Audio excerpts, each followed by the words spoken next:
جب آسمان پھٹ جائے گا اور جب تارے جھڑ پڑیں گے اور جب سمندر ابل پڑیں گے اور جب قبریں اکھیڑ دی جائیں گی، تب ہر شخص معلوم کر لے گا کہ اس نے آگے کیا بھیجا تھا اور پیچھے کیا چھوڑا۔ اے انسان، تجھ کو اپنے رب کریم کے بارے میں کس چیز نے دھوکہ دیا؟ وہی تو ہے جس نے تجھے بنایا، پھر تیرے اعضاء کو درست کیا اور تیری قامت کو معتدل رکھا، جس صورت میں چاہا تجھے جوڑ دیا۔ مگر افسوس تم لوگ جزا کو جھٹلاتے ہو، حالانکہ تم پر نگہبان مقرر ہیں، یعنی معزز کاتبین۔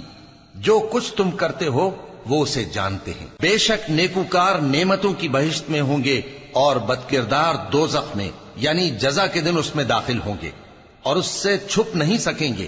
اور تمہیں کیا معلوم کہ جزا کا دن کیسا ہے؟ پھر تمہیں کیا معلوم کہ جزا کا دن کیسا ہے؟ جس روز کوئی کسی کے کچھ